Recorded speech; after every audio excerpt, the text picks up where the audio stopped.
Warahmatullahi wabarakatuh. Waalaikumsalam warahmatullahi wabarakatuh. Alhamdulillahi rabbil alamin. Thumma salatu wassalamu ala sayyidina Muhammadin ibni Abdullah Mustafa Rasulillah miftahi babi rahmatillah adada ma fi ilmillah salatan wa salaman daimaini bidawami mulkillah wa ala alihi wa sahbihi wa mawala amma ba'd. Subhanaka la ilma lana illa ma 'allamtana innaka anta alimul hakim.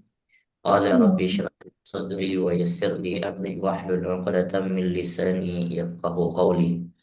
Amin. قال رسول الله صلى الله عليه وسلم خيركم من تعلم القرآن وعلمه. وقال من سلك طريقا يلتمس به علما سهل الله له به طريقا إلى الجنة أو كما قال رسول الله صلى الله عليه وسلم. Puji syukur Allah Subhanahu wa taala, salat dan salam kepada baginda Nabi Muhammad sallallahu alaihi wasallam, para keluarganya, para tabi'at tabi'in, sahabat semuanya ajma'in, ulama mutaqaddimin dan ulama mutaakhirin serta ulama zaman. Baik, untuk pertemuan hari ini mari kita lanjutkan langsung kajian kita di dalam kitab Ighasatul Lahfan min Masayyidis Syaitan, yaitu masih di dalam pembahasan hal-hal yang dipermudahkan di dalam Islam yang mungkin selama ini kita keliru, yang bahkan dengan kekeliruan dan minim ilmunya kita sehingga sering timbulnya was-was yang disebabkan oleh bisikan-bisikan syaitan. Maka di dalam kitab ini Al-Imam Ibnul Qayyim mengungkap ternyata ada beberapa hal yang selama ini mungkin kita berpikir bahwa agama kita khususnya dalam permasalahan ibadah, hukum fikih dan lain sebagainya, maka ternyata di dalam kitab Ighasatul Lahfan Imam Ibnul Qayyim mengungkap bahwasannya banyak fleksibilitas hukum di dalam agama kita, yang bahkan banyak toleransi yang memang sumbernya ada langsung dari Nabi Shallallahu Alaihi Wasallam dan juga para sahabat. Dan kita saja yang mungkin karena minim ilmu sehingga tidak mengetahuinya. Dan kita berpikir bahwa apa yang sudah kita pelajari di dalam ilmu fikih tentang wudhu, tentang sholat, tentang hal-hal yang membatalkan dan apa saja yang harus dijaga di dalam sholat sehingga jangan sampai membatalkan sholat. Dan ternyata ada hal yang lain yang diungkap oleh Imam Ibnul Qayyim bersumber dari hadis Nabi Shallallahu Alaihi Wasallam, bagaimana Nabi Shallallahu Alaihi Wasallam ketika melihat demi kemaslahatan hal yang sering terjadi di dalam kehidupan ataupun di dalam sekitaran lingkungan kita yang tidak mungkin kita hindari, yang sulit kita hindari, maka agama tidak memberatkan. Di sana banyak toleransi. Baik, kita akan lanjutkan pada pasal selanjutnya. Faslun. Qala al-musannifu rahimahullahu ta'ala wa nafa'ana bihi wa bi ulumihi fid dharain amin ya rabbal alamin. Wa min dzalika, dan daripada hal-hal yang dimudahkan tersebut adalah anna sahabata wa tabi'ina kanu yatawatta'una min al-hiyadi wal awani al-makshufah wa la yas'aluna hal asabatha najasah aw waradaha kalb aw sabu. Di antara hal-hal yang dipermudahkan adalah kita melihat potret di mana para sahabat Nabi Shallallahu Alaihi Wasallam serta para tabi'in, salafus salih terdahulu, mereka terkadang berwudu, ya, berwudu daripada satu tempat yang terbuka atau daripada sungai-sungai yang terbuka yang bahkan terkadang bisa jadi tempat terbuka itu sudah pernah terjilat oleh anjing dan lain sebagainya, dan bisa jadi jatuh najis ke dalamnya dan lain sebagainya. Tapi yang diungkapkan oleh Imam Ibnu Qayyim, para sahabat dan tabi'in itu berwudu di tempat yang terbuka tersebut, dan bahkan mereka tidak pernah mempertanyakan apakah air ini masih suci atau pernah jatuh najis atau memang pernah jatuh kotoran sekalipun, kotoran binatang-binatang buas atau terjilat oleh anjing sekalipun, mereka tidak pernah mempertanyakan itu. Maka hal yang demikian pun kita terapkan di dalam kehidupan kita. Selama hukum fikih mengatakan bahwasanya air itu selama tidak berubah warna, bau, dan rasanya, maka jangan pernah mempertanyakan apakah dia pernah jatuh najis atau lain sebagainya. Karena memang itu suci dan bisa kita pakai untuk bersuci. Jadi, jangan sampai terlalu idealis dan banyak mempertanyakan sehingga kita membatalkan atau tidak mau wudhu. Membatalkan niat yang padahal mau sholat, tapi karena melihat kotornya air, yang bahkan kita sebenarnya tidak tahu apakah air tersebut memang suci hukumnya atau tidak, selama kita melihat indikasinya tidak berbau, tidak berwarna, dan tidak rasanya juga masih tidak ada yang aneh begitu, maka itu boleh kita pakai. Fafil Muwatta' an Yahya bin Sa'id. Kalau di dalam kitab Muwatta' dikatakan juga bahwa ini contoh cuplikannya bahwa sahabat Umar radhiyallahu an pernah keluar ya dan kemudian menaiki kendaraannya bersama Amr bin As ya. Sehingga sampai pada satu sungai. Maka kata Amr bin As bertanya kepada penghuni sungai, artinya orang yang menjaga wilayah sungai tersebut. Dikatakan apa? Apakah sungai ini pernah dijilat oleh anjing atau pernah terjatuh kotoran-kotoran daripada binatang buas? Apa kata sahabat Sayyidina Umar? Eh, Pertanyaan itu tolong jangan digubris, wahai pemilik danau, dan tidak perlu kamu jawab. Artinya apa? Umar di sini, sahabat Umar di sini tidak ingin rasa was-was masuk ke dalam dirinya karena mengetahui kabar yang disampaikan atau info yang disampaikan oleh pemilik sungai, misalkan pernah dijilati anjing, pernah diminum oleh binatang buas dan lain sebagainya, maka sahabat Umar mengatakan, jangan engkau infokan hal tersebut. Biarkan kami berwudu dan biarkan kami sholat. Begitulah cara untuk melawan rasa was-was terkadang. Wa min dzalika, dan daripada hal-hal yang dimudahkan, hal yang lainnya adalah law saqata alaihi syai'un minal mizab la yudri al huwa ma au baul. Ini yang mungkin sering juga terjadi di dalam kehidupan kita. Kalau seandainya ada sesuatu yang jatuh daripada cerobong air ya, atau tempat keluar air atau pipa air, dan apakah itu yang jatuh adalah air yang bernajis atau tidak? Bahkan sekalipun ataukah yang jatuh itu adalah air kencing, air seni, ya, atau daripada bocoran daripada toilet dan lain sebagainya. Mungkin hal ini sering terjadi karena kalau misalnya kita berjalan ya di bawah lantai yang mungkin orang bertempat di lantai 2 dan kemudian kita tidak tahu ada pipanya yang bocor dan kemudian menetes pada baju kita yang jalan di bawahnya. Ya, sehingga kita menganggap apakah air ini najis atau tidak. Nah, maka ini sudah dibahas oleh para ulama terdahulu. Dan mereka mengatakan apa? Seandainya pun kita tidak tahu apakah air itu bernajis, maka jangan tanyakan kepada pemilik rumahnya. Ini untuk menghindarkan rasa was-was. Dan kalaupun kita mengetahuinya, itu bahwasanya itu najis, maka ini disebutkan wala yajibu alaihi ghaslu dzalika, dan kita tidak wajib untuk membersihkannya. Ini saking begitu luar biasanya para ulama sudah membahas hal-hal yang mungkin sering terjadi, yang bahkan itu sering membuat kita ragu akan kesucian, membuat kita ragu untuk melaksanakan sholat. Air jatuh dari atas, terkena dengan badan kita, terkena pakaian kita, apakah ini air dari toilet atau air daripada kencing, sehingga membuat kita was-was. Kata ulama terdahulu, jangan was-was, tidak perlu dipertanyakan. Yakinkan ini suci, cukup begitu saja. Kemudian, ini contohnya bahwa ini pernah juga kejadian pada sahabat Umar ya, yang air itu jatuh dan apakah itu air najis atau tidak, maka sahabat yang lain bertanya kepada pemilik tokonya, ya, apakah air ini suci atau tidak? Apa Sayyidina Umar mengatakan juga sama. Ya sahibul mizab, wahai pemilik toko, tidak perlu kau kasih tahu. Ya, meskipun dia suci atau tidak, saya tidak perlu tahu. Ya, saya hanya meyakini bahwa air ini suci. Dan di antara yang lain yang dimudahkan adalah idza asaba rijlahu aw dhailahi bil lail. Ini juga sama, sering terjadi pada kita. Kalau misalnya kita pergi ya di dalam satu tempat yang mungkin bisa dikatakan hampir hampir bisa dipastikan tempat itu bernajis. Seperti misalnya kita pergi ke pasar, ya, pasar ikan, pasar apa saja yang mungkin sangat berpotensi percikannya itu di pakaian kita.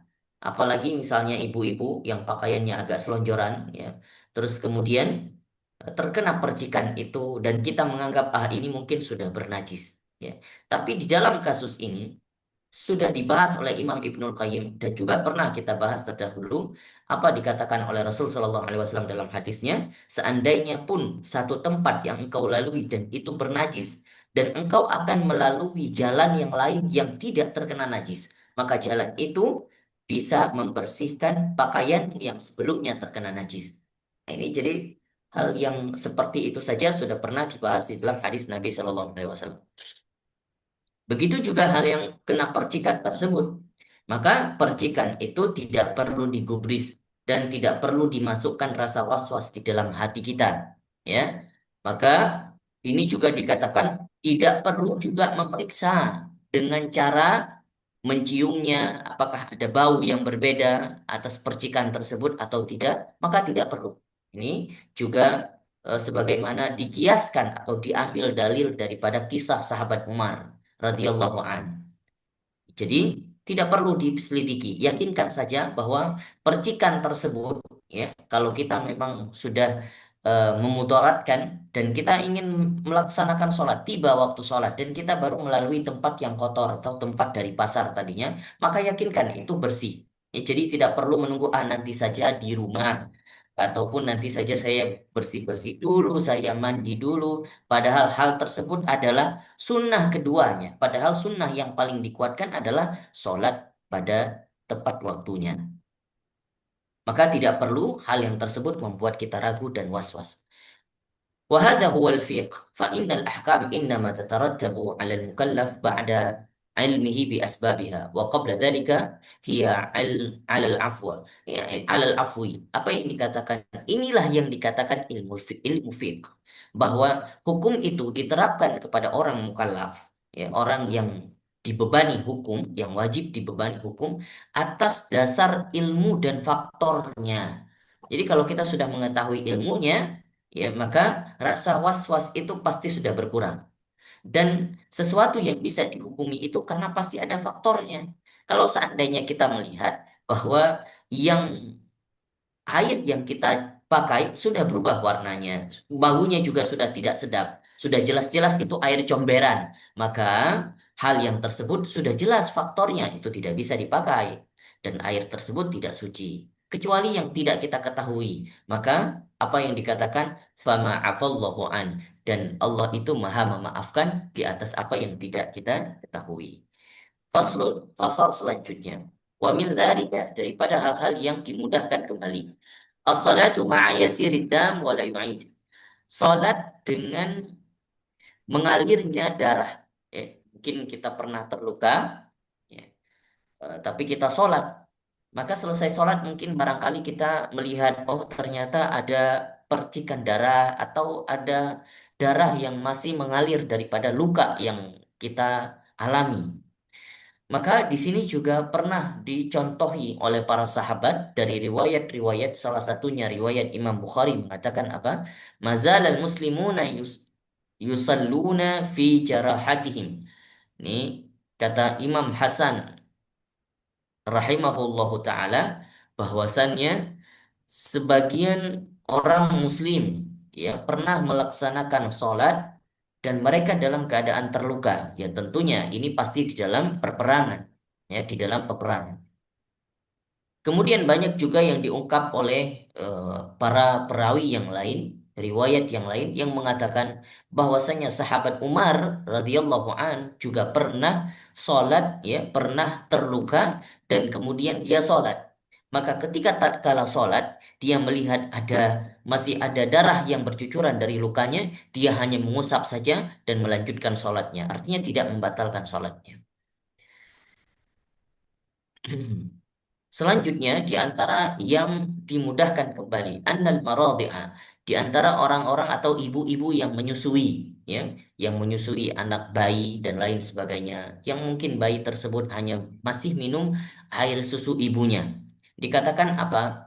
Mereka terkadang terdahulu, ibu-ibu yang menyusui pada zaman sahabat Nabi, pada zaman Nabi Shallallahu Alaihi Wasallam, yang bahkan terkadang pakaiannya itu berlumuran dengan muntah bayinya. Terkadang ada anak-anak bayi ya yang menyusui dan mungkin bisa jadi beberapa saat dia pernah muntah dan lain sebagainya, maka pakaian yang terkena muntah daripada bayi tersebut, apa yang dikatakan? Mereka tidak pernah mencucinya dan bahkan mereka melaksanakan sholat dengan pakaian tersebut. Dan bahkan pernah ditanyakan kepada Nabi Shallallahu Alaihi Wasallam, Innaha laysat binajas, kata Nabi, binajisin.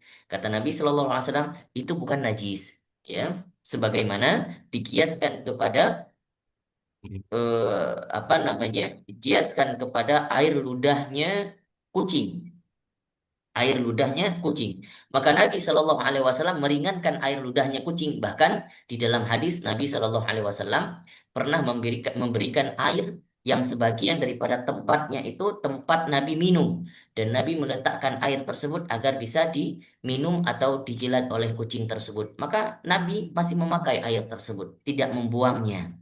Nah, artinya apa? Air yang dipakai hasil daripada jilatan daripada kucing tersebut masih suci. Dan kata Nabi Shallallahu Alaihi Wasallam, Innaha minat tawafina alaikum wat tawafat. Nah, itu adalah sesuatu yang tidak bisa dihindari dan sering terjadi di lingkungan kalian. Maka hal yang sering terjadi tersebut diringankan, ditolerir oleh Nabi Shallallahu Alaihi Wasallam. Bahkan alasannya apa? Bahwa mulut daripada muntahan ya, muntahan daripada anak bayi tersebut ya, terus kemudian bisa disucikan oleh mulutnya sendiri. Artinya muntah yang berasal dari lambungnya bisa disucikan oleh mulutnya sendiri sehingga yang keluar daripada mulut tersebut masih dikatakan suci, dan apabila terkena pakaian masih boleh dipakai untuk sholat. Wa min dzalika, dan daripada hal-hal yang dimudahkan kembali. Annahu nassa ala hablil ghasal annahu yunshiru alaihi thawbun najas.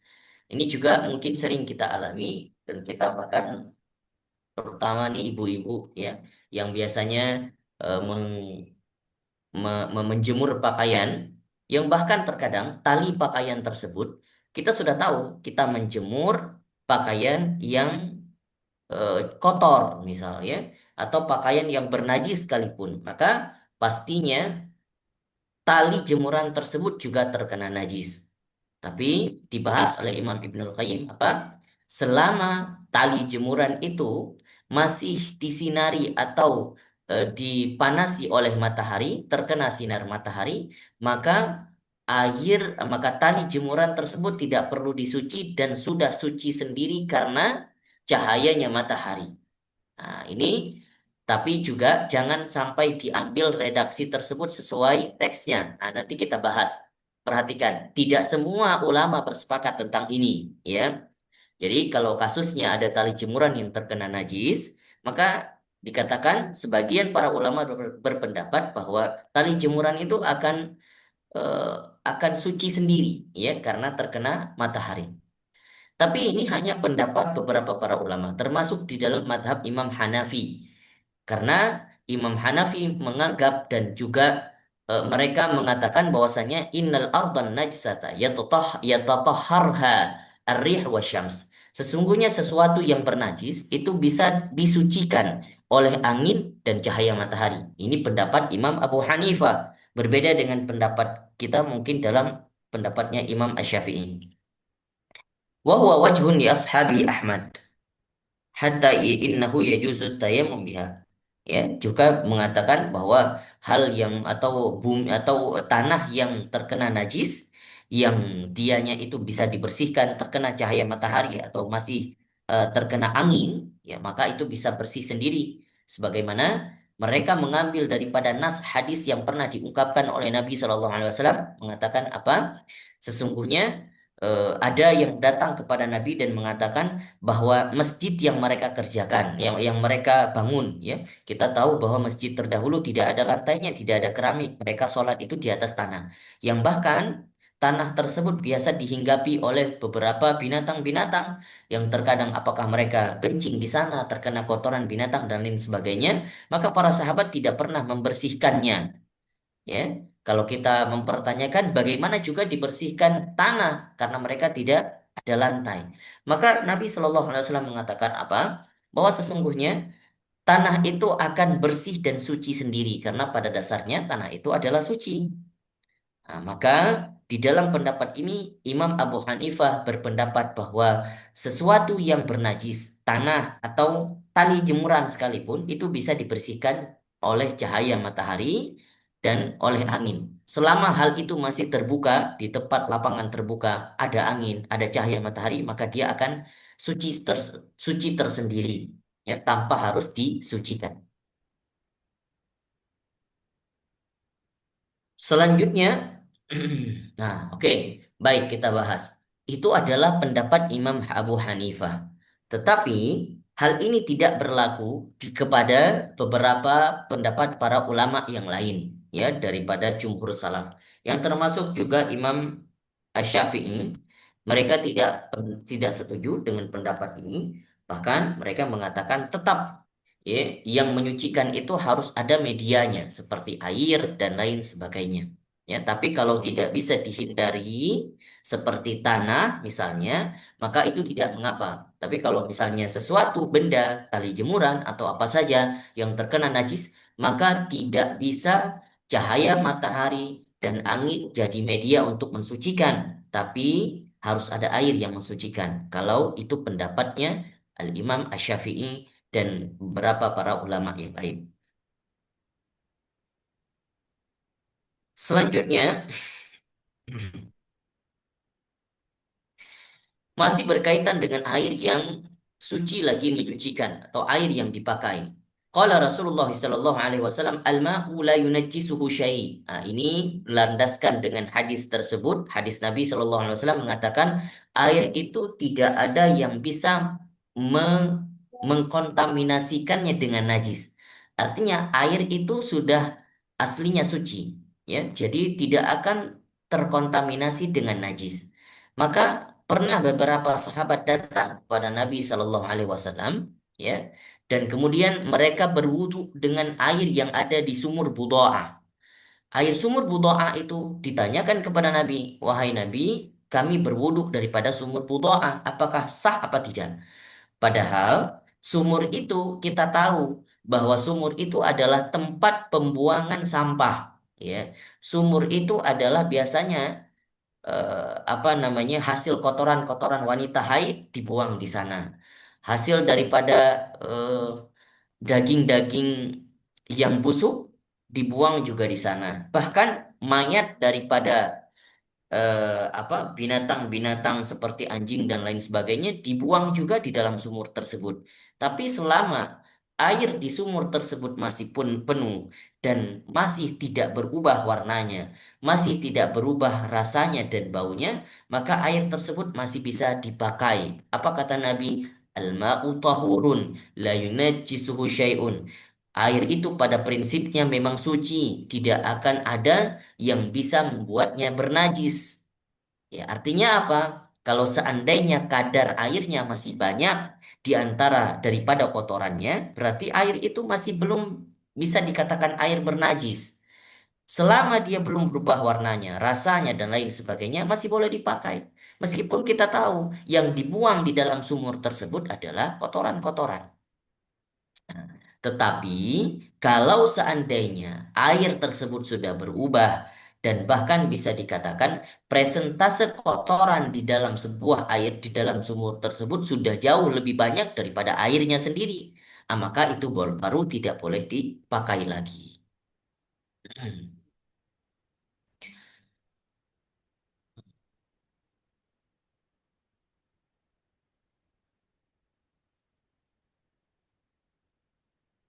Baik, saya rasa ini yang dapat kita paparkan saja. Selebihnya adalah penjelasan-penjelasan atau pendapat-pendapat pendukung yang diungkap oleh Imam Ibnul Qayyim, dan saya rasa mudah-mudahan jelas yang saya jelaskan terkait dengan pembahasan hari ini.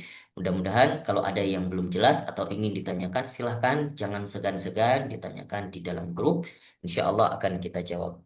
Barakallahu fikum, wallahu ta'ala a'lam bisawab. Insya Allah akan kita lanjutkan hari ini dengan talaki yang akhwat. Barakallahu fikum.